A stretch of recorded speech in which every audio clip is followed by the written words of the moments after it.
After 2 weeks living with my daughter-in-law and her parents, she slapped me and said, "Clean that floor properly." Everyone laughed while I held back my tears. When my military son walked through the door, they started screaming, "I'm glad to have you here." Follow my story until the end and comment the city you're watching from so I can see how far my story has reached. My name is Viola, and at 64 years old, I never imagined I'd be scrubbing someone else's kitchen floor while biting back tears of humiliation. But here I was, on my hands and knees in my daughter-in-law's parents' house, trying to make the linoleum shine while Romy stood over me like a prison guard. "You missed a spot right there," she said, pointing with her perfectly manicured finger to a corner I'd already cleaned twice. Her voice carried that sweet tone she used when other people were around, but her eyes held nothing but contempt. 2 weeks. That's how long I'd been living in this house since I lost everything. 2 weeks since the medical bills from my late husband's cancer treatment finally caught up with me, forcing the bank to take our home of 37 years. 2 weeks of sleeping in a cramped guest room that smelled like mothballs and feeling like an unwelcome burden. My son Everett had been deployed overseas when it all happened. By the time he returned and found out about my situation, I was already homeless. Romy had graciously offered to let me stay with them at her parents' house until we could figure something out. What I didn't realize was that figuring something out meant turning me into their personal housekeeper. "Mrs. Viola, could you clean the bathroom upstairs when you're done here?" Romy's mother, Patricia, called from the living room where she sat watching her soap operas. "The toilet needs a good scrubbing." "Of course," I replied quietly, my knees aching against the hard floor. I was grateful to have a roof over my head, I kept telling myself. I had to be grateful. But gratitude was becoming harder to swallow each day. Yesterday, Romy had criticized the way I folded her laundry. The day before, she'd made me redo the dishes because one glass still had water spots. And this morning, she'd handed me a list of chores written in her precise handwriting, as if I were hired help instead of her husband's mother. "You know," Romy said, settling into a kitchen chair and scrolling through her phone while I worked, "whenever it gets back from this training exercise, we really need to discuss your long-term plans." This arrangement was supposed to be temporary. My hand stilled on the mop handle. "I understand. I'm looking into some options." "Good. Because honestly, having an extra person in the house is really stressful for everyone, especially someone who," she paused, making a show of choosing her words carefully, "requires so much assistance." Assistance. As if asking for a place to sleep after losing everything I'd worked for my entire life was some kind of favor I didn't deserve. I wanted to remind her that I'd raised Everett completely alone after his father walked out when he was just 8 years old. That I'd worked 3 jobs to put him through school, to give him the opportunities that led him to his military career. That I'd sacrificed my own dreams, my own comfort, my own future to make sure my son had everything he needed. But I said nothing. I just kept cleaning. "Oh, and Viola." Romy's voice turned even sweeter, which I'd learned was always a bad sign. "Could you be more careful with the dishes? I noticed you chipped one of Mother's good plates yesterday." I hadn't chipped anything, but I nodded anyway. "I'll be more careful." The afternoon dragged on with more of the same. "Clean this, organize that, make sure you don't touch the expensive items." By evening, my back was screaming and my hands were raw from all the cleaning solutions, but I'd managed to complete everything on Romy's list. I was just finishing mopping the entryway when I heard voices from the living room. Romy's parents had invited some neighbors over for coffee, and I could hear them laughing about something. Then I caught fragments of their conversation. "Such a burden. Don't know how long we can. Never thought we'd have to deal with." My chest tightened. They were talking about me. I tried to focus on the mop, on the rhythmic motion of cleaning, anything to drown out their words. "Viola," Romy's voice cut through my concentration. "Could you bring some coffee to our guests?" I dried my hands and prepared a tray with their best china, the pieces I'd been warned not to touch unless absolutely necessary. My hands trembled slightly as I carried it to the living room, where 4 neighbors sat chatting with Romy's parents. "Oh, how wonderful," one of the women said as I set down the tray. "You're so lucky to have help around the house." Patricia laughed. "Well, it's a temporary arrangement. Viola here lost her home and needed somewhere to stay. The way she said it made it sound like I was some charity case they'd picked up off the street. Heat rushed to my cheeks, but I managed a polite smile and retreated to the kitchen. I was putting away the coffee supplies when I heard Patricia's voice again, louder now. The poor thing tries to help, but honestly, she's not used to maintaining a proper household. Yesterday, she used the wrong cleaner on my hardwood floors. More laughter. My hands clenched around the coffee canister. "Mother, be nice," Romy chimed in. But her tone held no real reproach. She's doing her best. Though I have to admit, it's been quite an adjustment having someone who doesn't know our routines. Of course, dear. We're just grateful we can help family in need. Family in need. As if I were some distant relative they barely knew instead of the woman who'd raised the man Romy had married. I finished cleaning up and was heading toward the stairs when Romy appeared in the hallway. "Oh, Viola, one more thing. Could you clean this floor again? I just noticed some spots you missed." I looked down at the entryway I'd just finished mopping. It was spotless. "I don't see any—" "Right there," she pointed to an area that looked exactly like the rest of the floor. "And there, and that corner looks streaky." Something in her tone made me look up. There was a glint in her eyes, a satisfied smirk playing at the corners of her mouth. She was enjoying this. "Of course," I said quietly, turning back toward the supply closet. "Actually," Romy's voice stopped me. "Let's make sure you do it right this time." She followed me to the closet and watched as I pulled out the mop and bucket again. My knees protested as I knelt down to wring out the mop, and I had to grip the bucket handle to steady myself as I stood back up. "You know, Viola," Romy said conversationally as I began mopping the same floor for the third time that day, "I really think you need to put more effort into this. A job worth doing is worth doing well, don't you think?" I nodded, focusing on the floor. The voices from the living room had grown louder, more animated.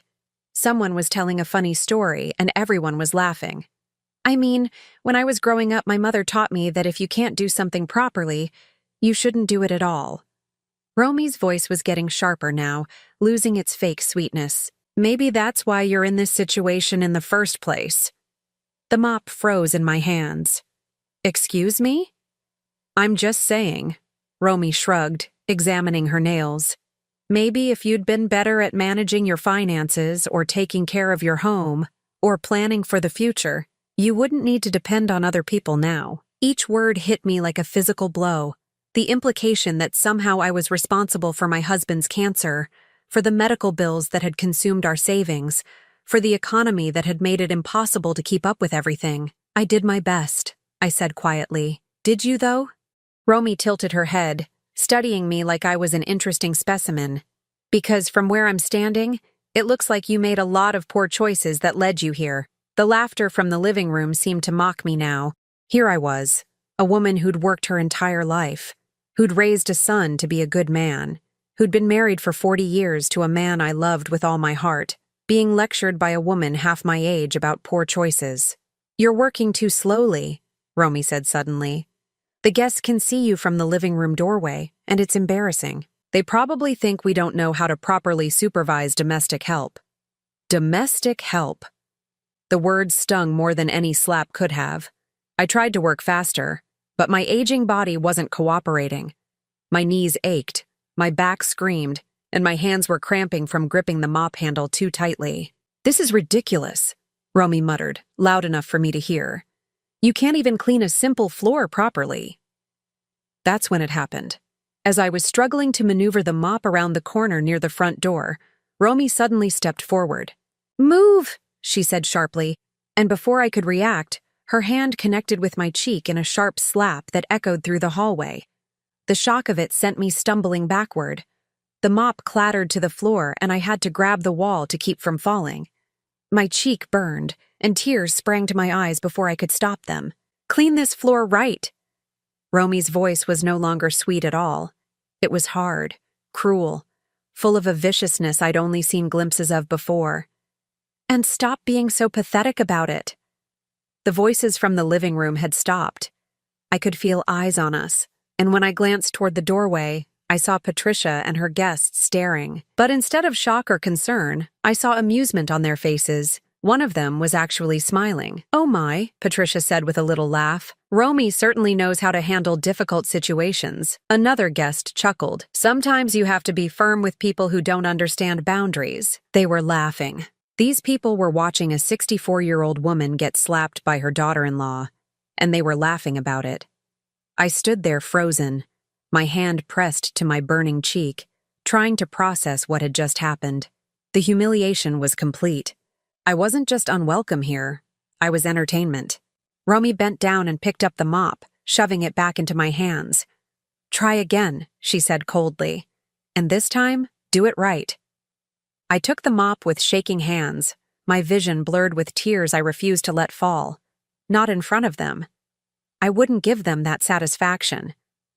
As I knelt back down on the floor I'd already cleaned perfectly twice, I heard the sound of a car door slamming outside, then footsteps on the front porch, heavy, familiar footsteps. The front door opened, and there stood my son Everett in his military fatigues, his duffel bag slung over his shoulder. He'd come home early from his training exercise. His eyes took in the scene, me on my knees with a mop, tears threatening to spill down my cheeks, my face still red from the slap. Romy standing over me with her arms crossed. The guests in the living room doorway, some still smiling. What the hell is going on here? Everett's voice was deadly quiet, but I could hear the fury building underneath. And that's when Romy and her family started screaming.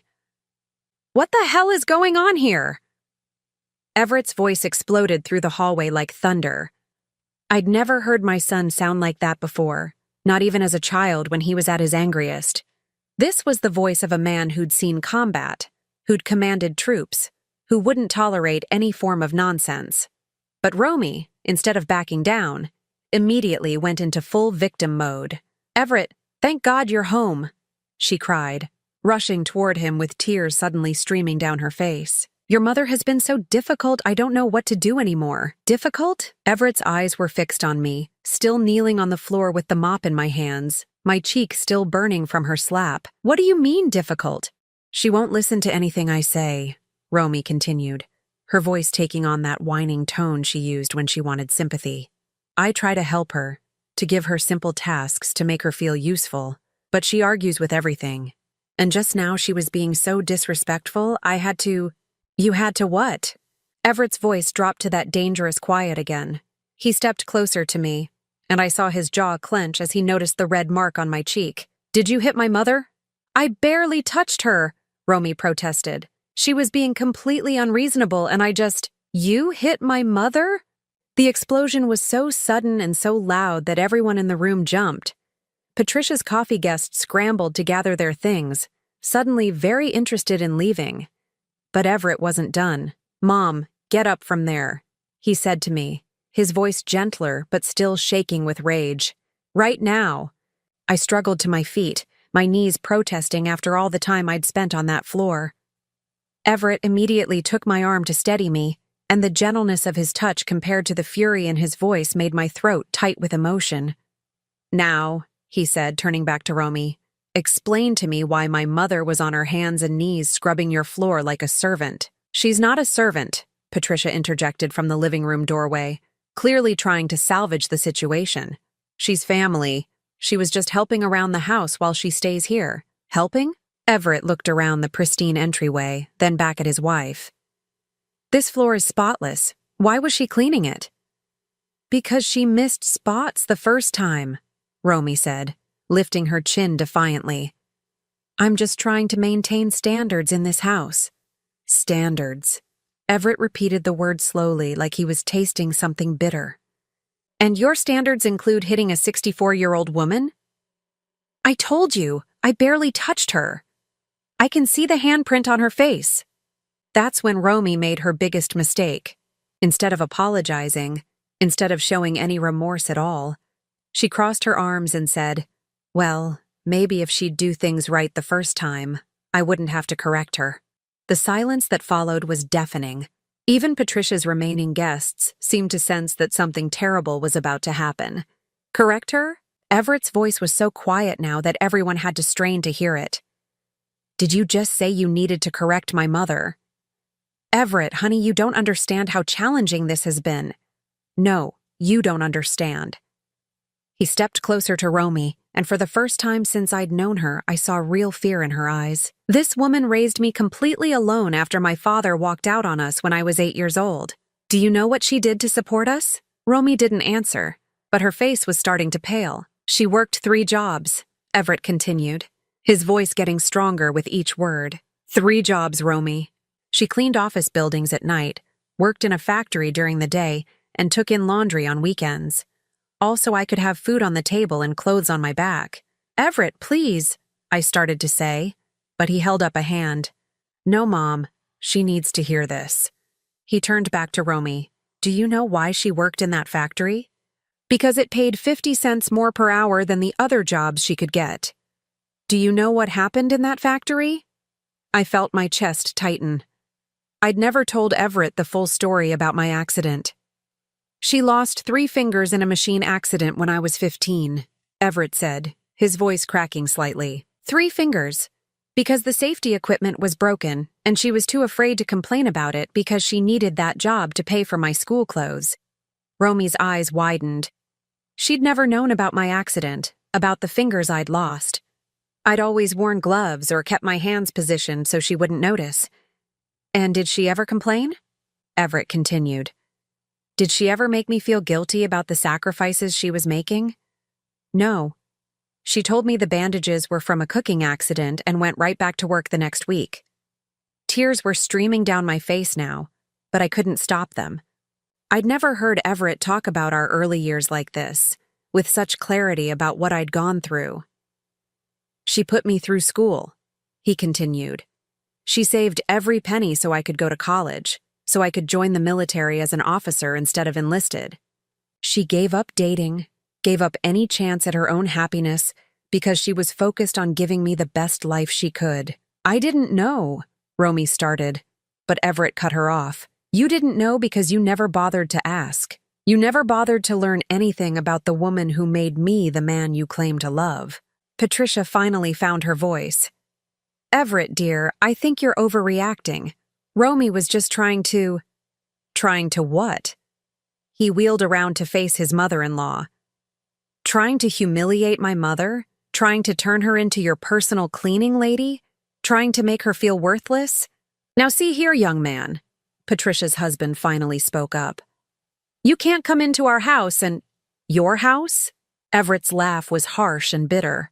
"This is where you've been keeping my mother for 2 weeks, making her sleep in your basement and treating her like hired help." "The guest room isn't in the basement," Patricia protested weakly. "Show me," Everett said flatly. There was an uncomfortable silence. Then Patricia reluctantly led us down a narrow staircase to what was essentially a storage room with a cot shoved in the corner. The ceiling was so low that Everett had to duck his head. There was no window, no proper ventilation, and the smell of mildew was overwhelming. "You've been making my mother sleep down here?" Everett's voice was barely controlled. "It's perfectly adequate," Patricia said defensively. She said she was grateful for any space we could provide. Everett turned to look at me, and I saw something break in his expression.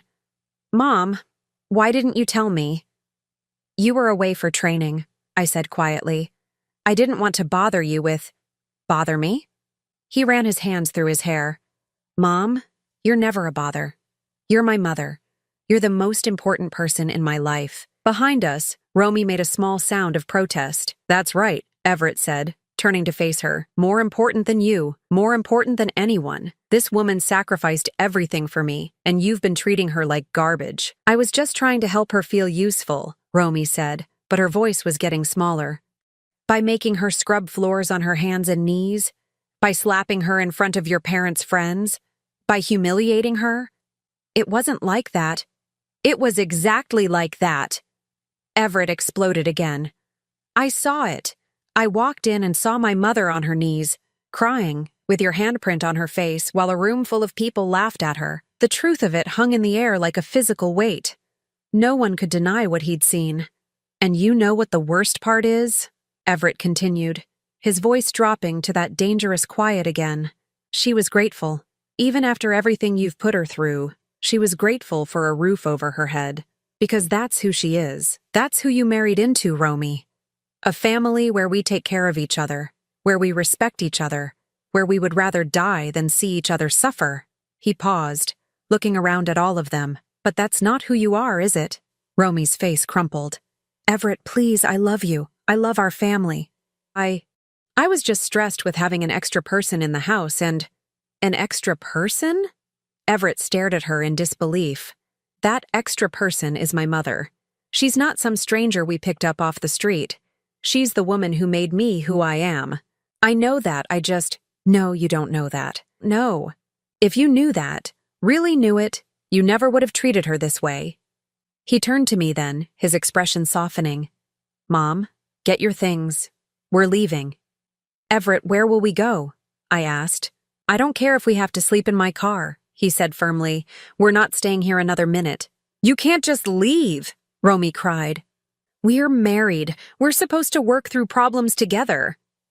Everett looked at her for a long moment. Some problems can't be worked through, Romy. Some things are unforgivable. The weight of those words settled over the room like a burial shroud. And as I looked at my daughter-in-law's face, I realized that everything was about to change. But for the first time in 2 weeks, I wasn't afraid of what came next.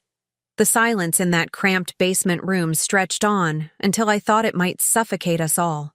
Everett stood there, his chest rising and falling with barely controlled rage, while Romy looked like she was watching her entire world crumble around her.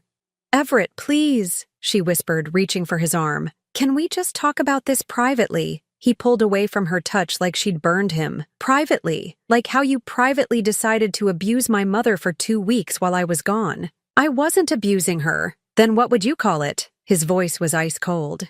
Making her sleep in a basement? Forcing her to clean floors she'd already cleaned? Slapping her in front of your parents' friends? Romy's face flushed red. She wasn't doing things properly. Someone had to… Had to what? Teach her? Correct her? Everett shook his head in disgust. My mother raised me by herself, worked multiple jobs, kept a household running for decades. You think she doesn't know how to clean a floor? That's when Patricia made another terrible mistake. Well, honestly, Everett, people from different backgrounds sometimes have different standards of… Different backgrounds? Everett turned on his mother-in-law with such fury that she actually took a step backward. What exactly are you implying about my mother's background? Patricia stammered, realizing too late that she'd stepped into dangerous territory. I just meant that perhaps she's not used to maintaining a home of this caliber. The word caliber hung in the air like a slap. I felt my cheeks burn with fresh humiliation. But Everett's reaction was volcanic. Caliber? He repeated slowly. You mean because we were poor? Because my mother couldn't afford to live in a house like this? Now, Everett, Patricia's husband tried to interject. Let's all calm down and… No? Everett's voice cut through the basement like a blade. Let's not calm down. Let's talk about caliber. My mother's house might not have been as big as this one, but it was clean. It was warm. It was filled with love. Can you say the same about this place? He gestured around the basement room where they'd been keeping me. You put a 64-year-old woman in a basement that smells like mildew and call it hospitality. You make her work like a servant and call it helping out. You humiliate her in front of guests and call it maintaining standards. And you think you're better than us because you have more money. Everett, you're being unfair, Romy said, but there was desperation creeping into her voice now. My parents opened their home to your mother when she had nowhere else to go. After lying to me about her situation for months, the accusation hit the room like a thunderbolt. I looked at Everett in confusion. What do you mean lying? Everett's jaw clenched. Mom, when did you lose the house? 3 months ago, I said quietly. But I told you not to worry that I had somewhere to stay. With who? You told me you were staying with Mrs. Henderson from church. I felt my face flush. I was, at first. But her daughter came to visit and needed the room, so… So where were you staying before you came here? The question hung in the air, and I couldn't meet his eyes. The truth was too humiliating to admit. Mom, where were you staying? In my car, I whispered. The words hit the room like a physical blow. Everett went completely still, his face draining of color. You were sleeping in your car? His voice was barely audible. Just for a few days, I said quickly. It wasn't that bad. The weather was mild and I had a blanket. A few days? Everett turned to Romy. How long did you know about this? Romy's face had gone pale. What do you mean? Don't lie to me, Romy. How long did you know my mother was homeless? I didn't know she was sleeping in her car. But you knew she'd lost the house. Silence. Answer me. 2 months, Romy whispered. I've known for 2 months. The betrayal hit Everett like a physical blow. He actually staggered backward. 2 months? My mother has been homeless for 2 months, and you didn't tell me. You were deployed. There was nothing you could do from overseas. Nothing I could do? Everett's voice shook the basement walls. I could have sent money. I could have made arrangements. I could have requested emergency leave. You were in the middle of an important mission. More important than my mother? The question hung in the air, and everyone knew the answer. Nothing was more important to Everett than family. Nothing. How did you find out? He asked, his voice deadly quiet. Romy glanced nervously at her parents. She called here, looking for you. When? Right after you deployed. She was crying, saying she'd lost the house and didn't know what to do. She asked me to have you call her.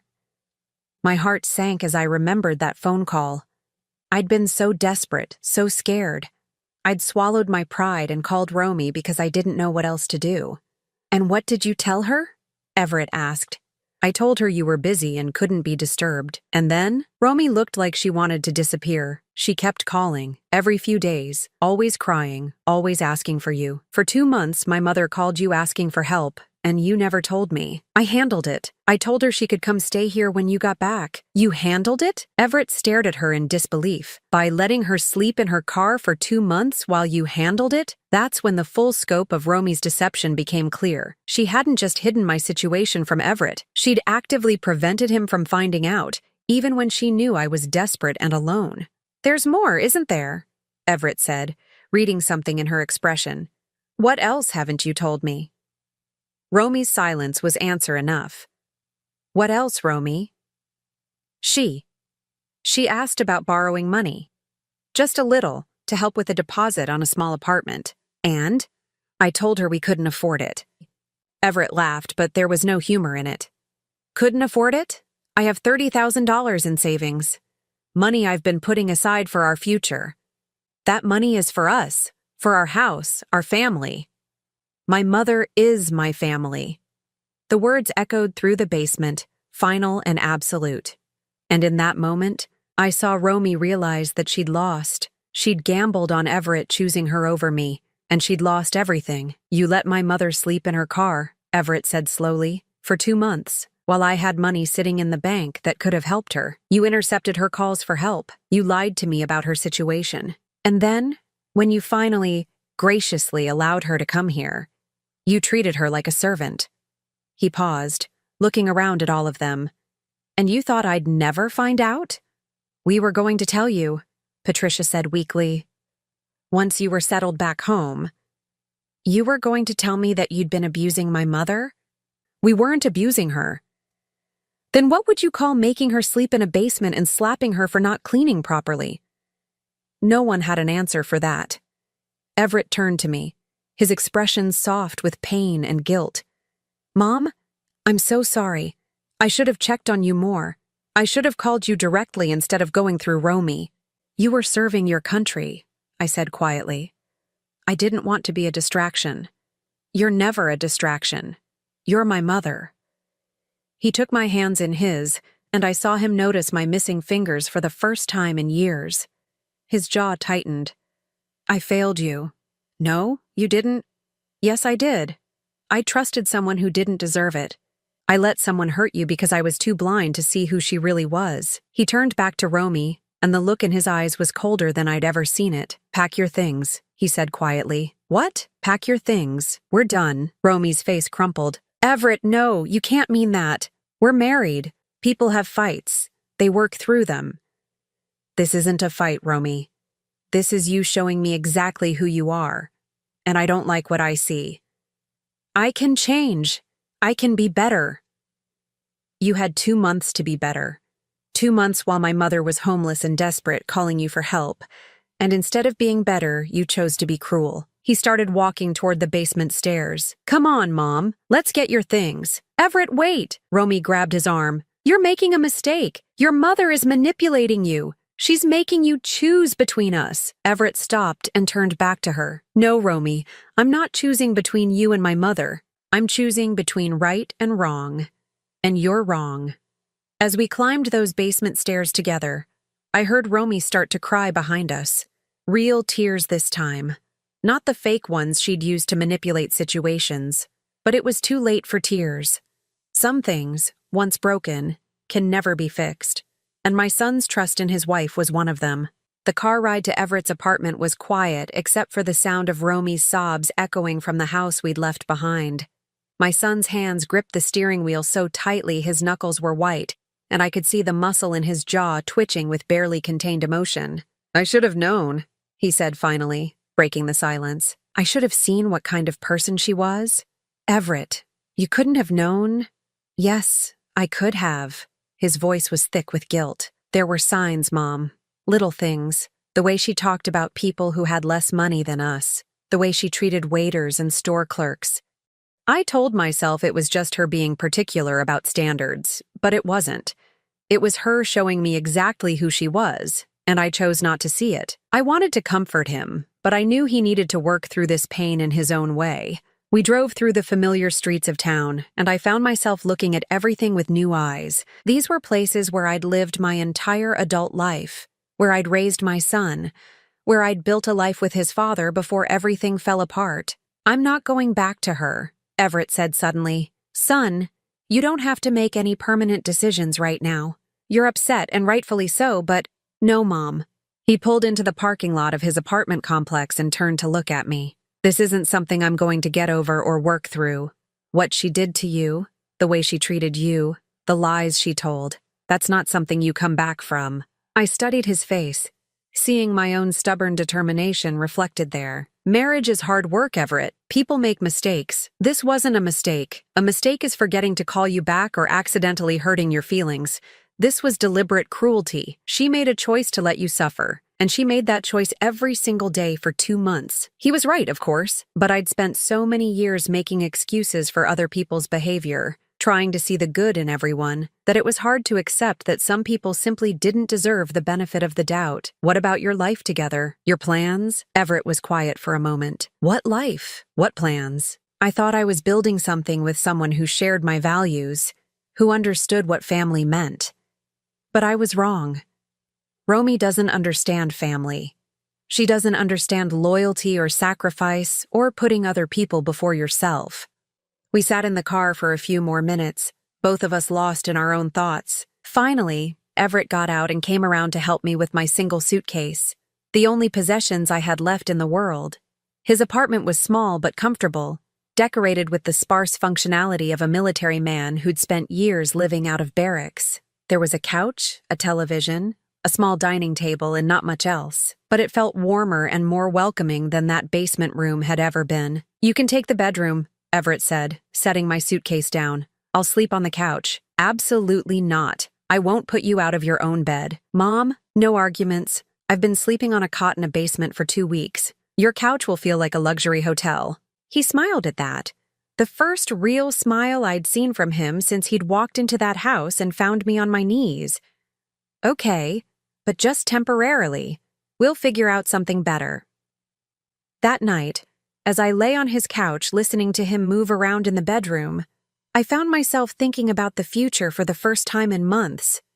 Since losing the house, I'd been so focused on just surviving each day that I hadn't allowed myself to think about what came next. But now, surrounded by my son's quiet strength and unconditional love, I began to imagine possibilities again. The next morning, Everett made coffee and toast, and we sat at his small table like we used to when he was young, and it was just the two of us against the world. I've been thinking, he said, about what we should do next. We? Yes, we. You're not going through this alone anymore, Mom. I should never have let you go through it alone in the first place. I reached across the table and covered his hand with mine. You were serving your country. You were doing exactly what you should have been doing. Maybe. but that doesn't change the fact that you needed me, and I wasn't here." Before I could respond, there was a knock at the door. Everett's face darkened immediately. "Stay here," he said, but I followed him to the door anyway. Through the peephole, we could see Romy standing in the hallway, still in the same clothes from yesterday, her makeup smeared and her hair disheveled. She'd clearly been crying all night. "Everett, please," her voice came through the door. "I know you're in there. We need to talk." "There's nothing to talk about," Everett called back. "Yes, there is. I love you. I made mistakes, but we can work through this." "No, we can't. Please, just let me explain. Let me apologize properly." Everett looked at me, and I could see the conflict in his eyes. Part of him, the part that had loved this woman enough to marry her, wanted to give her a chance to make things right. But the part that had seen his mother humiliated and abused wasn't ready to forgive. "5 minutes," he said finally, unlocking the door. Romy rushed in, her eyes immediately seeking mine. "Viola, I'm so sorry. I know I was wrong. I know I hurt you, and I'm sorry." I nodded but said nothing. Her apology felt hollow, like something she'd rehearsed rather than something she truly felt.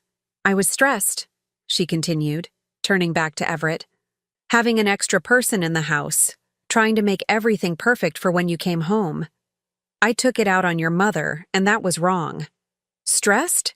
Everett's voice was dangerously quiet. "You were stressed? So you decided to abuse my mother?" "I didn't abuse her. You made her sleep in a basement. You forced her to do menial labor. You slapped her. What would you call it?" Romy's face crumpled.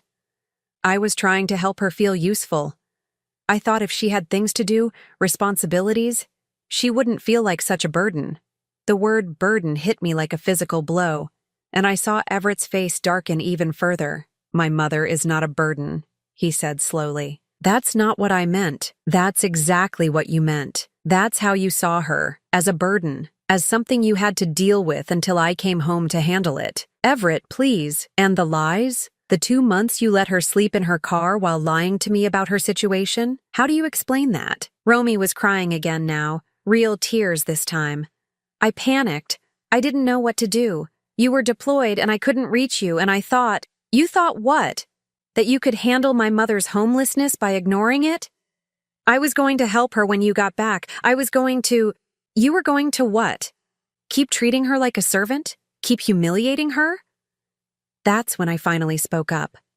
"Romy," I said quietly, and both of them turned to look at me. "Do you remember what you said to me yesterday? Right before you slapped me?" She shook her head, but I could see in her eyes that she remembered perfectly. "You said maybe if I'd been better at managing my finances or taking care of my home or planning for the future, I wouldn't need to depend on other people." I stood up slowly, feeling stronger than I had in months. "Do you remember saying that?" I was upset. I didn't mean—" "Yes, you did mean it. That's what you really think of me. That's what you've always thought of me, that I'm some kind of failure who brought my problems on myself. That's not true. It is true, and that's why this can't be fixed with apologies and promises to do better." I looked at Everett, then back at Romy. "Some things can't be taken back. Some words can't be unspoken. But I love him," Romy cried, reaching for Everett. "I love you." "No," I said firmly, stepping between them. "You love the idea of him. You love being married to a soldier, being able to tell people your husband serves his country. You love the security and the respect that comes with that, but you don't love him." "That's not true." "If you loved him, you would have loved the people who made him who he is. You would have respected the sacrifices that were made so he could become the man you married. You would have seen me as a gift, not a burden." Romy stared at me, her mouth opening and closing like she wanted to argue but couldn't find the words. "And if you had truly loved him," I continued, "you never would have done anything that would cause him this much pain." The truth of that statement settled over the room like a weight. Everett stood there looking at his wife, soon-to-be ex-wife, and I could see the last of his love for her dying in his eyes. "I want you to leave," he said quietly. "Everett, now, and don't come back." Romy looked between us one more time, searching for some crack in our resolve, some way to manipulate the situation back in her favor. But there wasn't one. The damage was done, and we all knew it. After she left, Everett and I sat in silence for a long time. "Are you okay?" I finally asked. He thought about it for a moment. "I think I will be. It hurts right now, knowing that I married someone who could be so cruel, but I'd rather know the truth than live a lie. I'm sorry your marriage is ending because of me." "It's not ending because of you, Mom." "Ooh. It's ending because of who she chose to be when she thought no one important was watching." That afternoon, Everett started making phone calls. First to a lawyer about divorce proceedings, then to his commanding officer about changing his emergency contacts and beneficiaries. Finally, to a realtor about looking for a bigger apartment, one with 2 bedrooms. "You don't have to do that," I told him. "I can find my own place. With what money? With what job?" He wasn't being cruel, just practical. "Mom, you're 64 years old and you've lost everything. There's no shame in letting your son help you get back on your feet. I don't want to be a burden. Don't." His voice was sharp. "Don't ever use that word about yourself. You're not a burden. You're my mother. You're the person who sacrificed everything to give me a good life. Now it's my turn to take care of you." That night, as I lay on his couch again, I realized something had shifted inside me. For the first time since losing the house, since becoming homeless, since enduring those 2 weeks of humiliation, I felt something I'd almost forgotten how to feel. I felt hope, and I felt proud. Proud of my son for standing up for what was right. Proud of myself for finally speaking the truth instead of just accepting whatever scraps of dignity people were willing to throw my way. Tomorrow would bring new challenges, new decisions to make, but tonight, I was safe, I was loved, and I was no longer alone.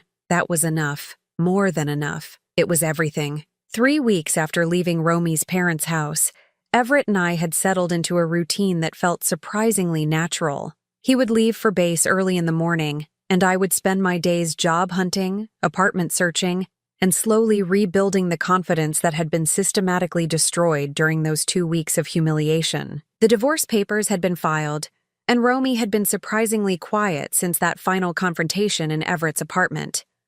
I'd expected more drama, more attempts to win him back, but there had been nothing. It was as if she'd simply vanished from our lives. "I heard through a friend that she moved back in with her parents," Everett told me one evening as we sat eating dinner at his small table. "Apparently she's telling everyone that I chose my mother over her." "Well," I said, setting down my fork, "that's not entirely untrue. It's completely untrue." His voice was firm. "I didn't choose you over her.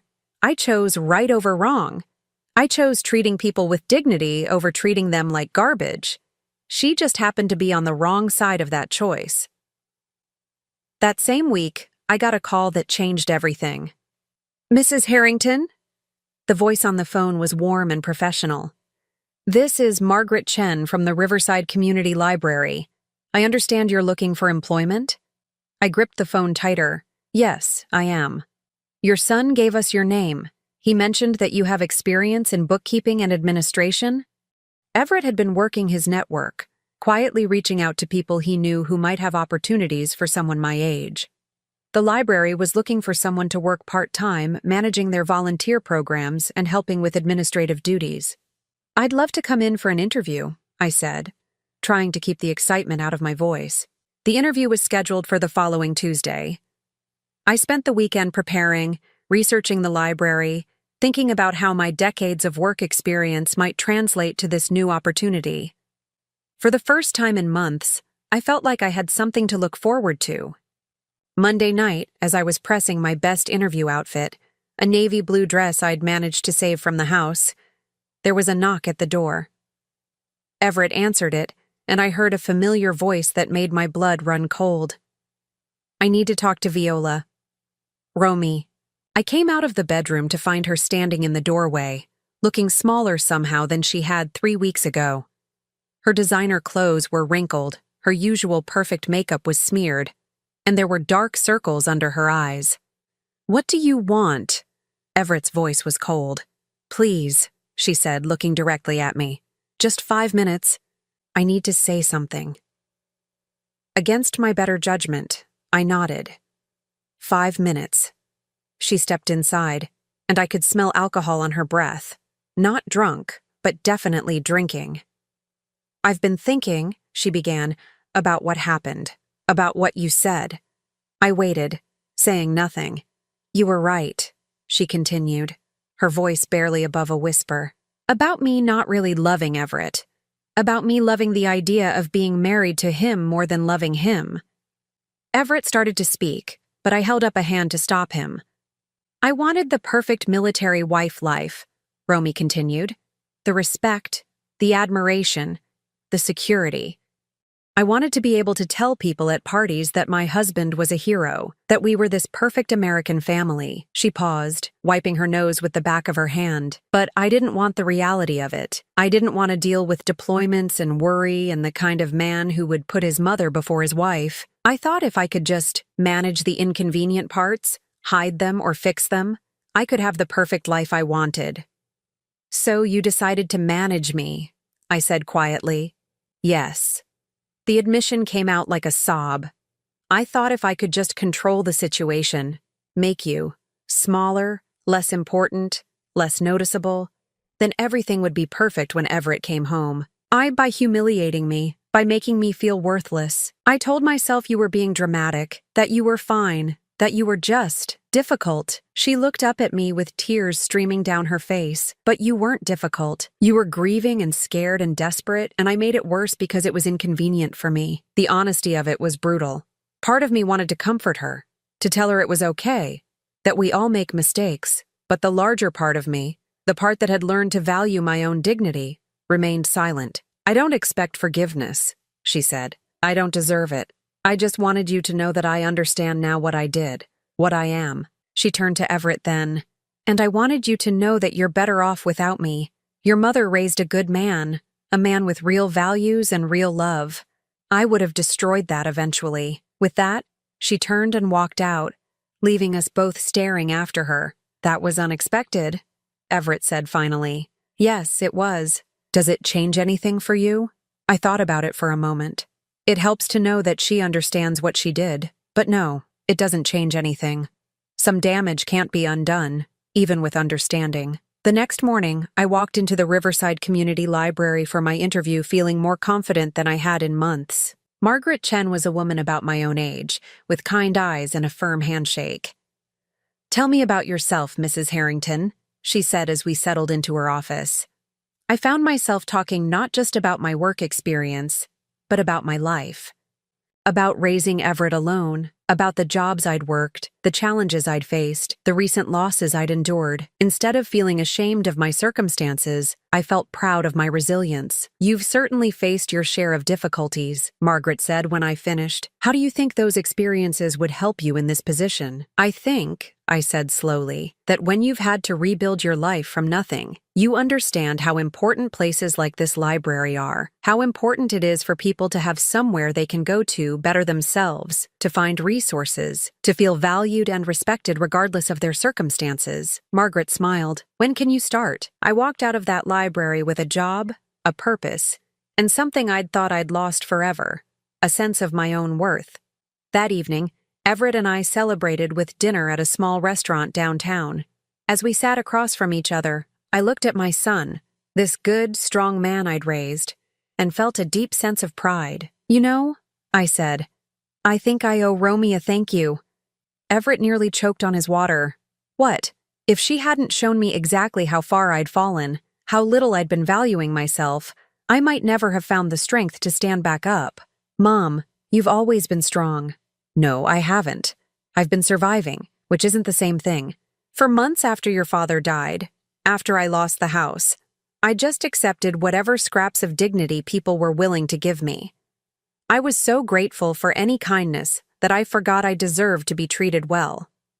I paused, thinking about those 2 weeks in that basement room, about the humiliation I'd endured, but when I saw the look on your face that day, when you walked in and saw me on my knees with a handprint on my cheek, I remembered something I'd forgotten. What's that? That I raised you to be better than that, to stand up for what's right, to protect people who can't protect themselves, to value character over convenience. And if I raised you to be that kind of man, then I must be that kind of woman. Everett reached across the table and took my hand. You are, Mom. You always have been. 2 months later, I was settled into my new job and loving every minute of it. The library had become my sanctuary, a place where I was valued for my experience and treated with the respect I'd forgotten I deserved. I'd also found something unexpected: friendship. The other volunteers were a mix of retirees and younger people, all united by a love of books and learning. For the first time in years, I had a social circle that had nothing to do with my role as someone's mother or wife. One afternoon, as I was organizing a display of new acquisitions, a man approached the desk. "Excuse me," he said. "I'm looking for information about your volunteer literacy program." I looked up to see a distinguished gentleman about my age, with silver hair and kind eyes behind wire-rimmed glasses. "I'm Robert," he said, extending his hand. "I just retired from teaching high school English, and I'm hoping to stay busy." "I'm Viola," I replied, shaking his hand. "And I think you'll find we have several programs that could use someone with your experience." As I walked him through the various volunteer opportunities, I found myself enjoying the conversation more than I had expected. Robert was articulate and passionate about education, but also funny and self-deprecating in a way that put me at ease. "Would you like to grab coffee sometime?" he asked as our meeting concluded. "I'd love to hear more about your experiences here." I hesitated for just a moment, then smiled. "I'd like that." That evening, I called Everett to tell him about my day, including my coffee date with Robert. "Mom, that's great," he said, and I could hear the smile in his voice. "You deserve to have good things in your life." "It's just coffee," I protested. "It's a beginning," he corrected, "and beginnings are important."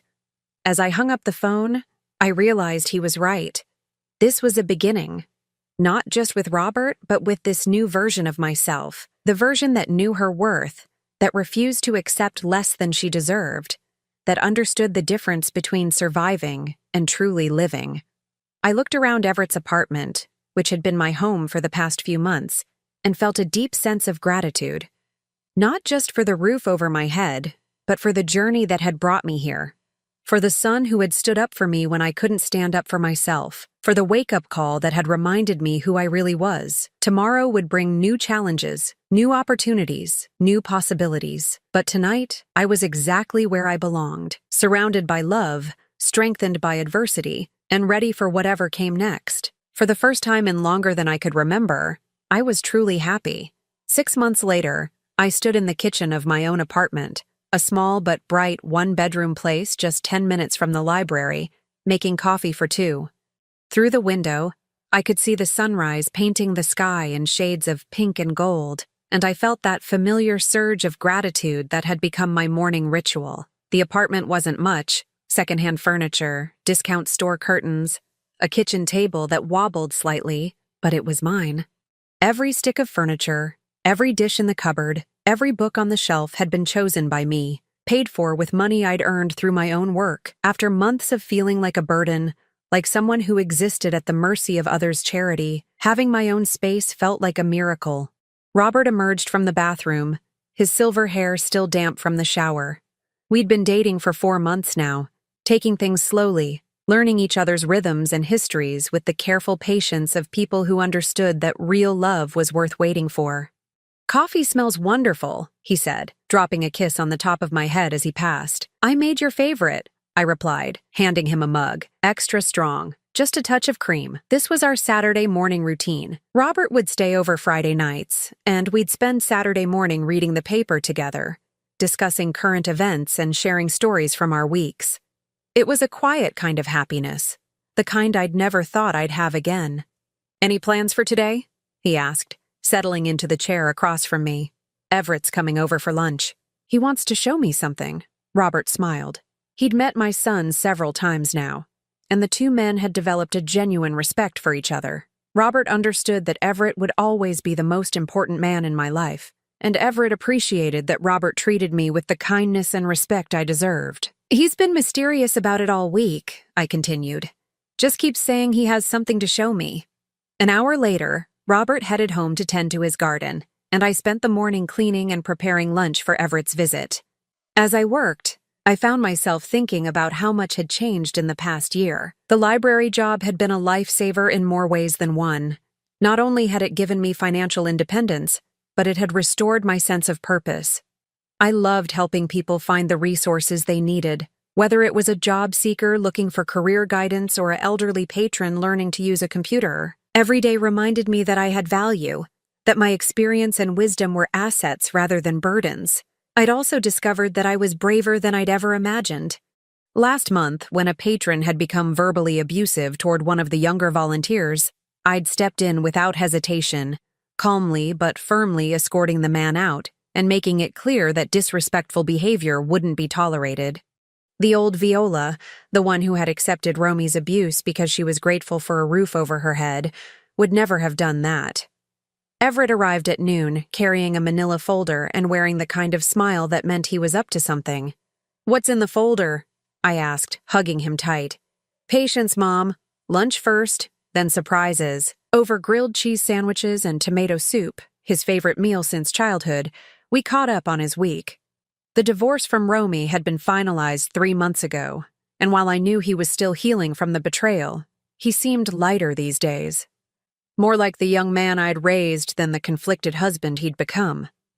"Have you heard from her at all?" I asked carefully. We rarely talked about Romy anymore, but sometimes I wondered. Not directly, but I heard she moved to California, got a job with some tech company. He paused, considering. "I hope she finds whatever it is she's really looking for." I was proud of him for that.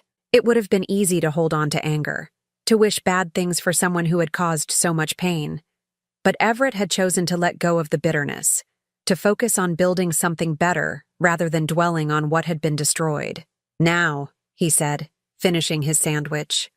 "Are you ready for your surprise?" He opened the folder and pulled out what looked like real estate listings. My heart sank a little. I loved my apartment, loved my independence. If he was trying to convince me to move somewhere else, somewhere he thought would be better for me. "Everett, I appreciate what you're trying to do, but I'm happy where I am." "I know you are. That's not what this is about." He spread the papers across the table. "These are houses, Mom. Houses I could afford with my savings and my military benefits." I looked at the listings, confused. "I don't understand. I want to buy a house, a real house, with a yard and extra bedrooms and space for both of us." He leaned forward, his eyes bright with excitement.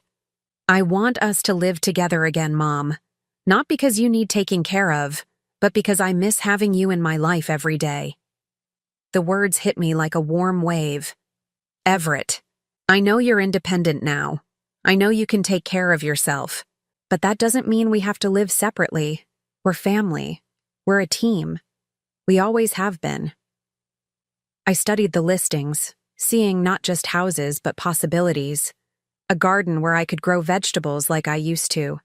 A kitchen big enough for Robert to help me cook dinner.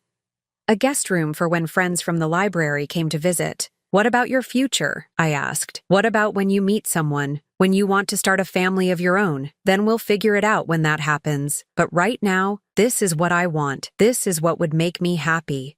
I looked at my son, this good, generous man who had saved me in more ways than he would ever know, and felt my heart swell with love and pride. "Show me your favorites," I said. We spent the afternoon driving around looking at houses, discussing the pros and cons of each one. By evening, we'd found it. A modest 3-bedroom house with a big front porch and a backyard perfect for barbecues. It wasn't fancy, but it was warm and welcoming, the kind of place where memories could be made. "This one feels right," I said as we stood in the living room, imagining our furniture arranged around the stone fireplace. "It does," Everett agreed. "It feels like home." That evening, over dinner with Robert, I shared our news. I was nervous about his reaction, worried that he might feel like our relationship was being complicated by my living situation.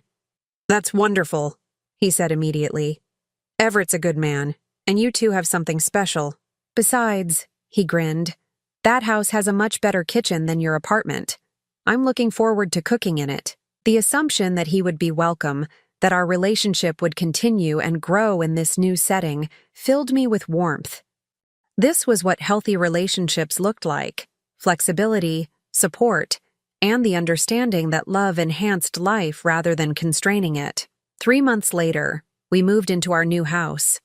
Everett took the master bedroom, I claimed the sunny room overlooking the garden, and we turned the 3rd bedroom into a study where I could work on library projects, and Everett could handle his military paperwork.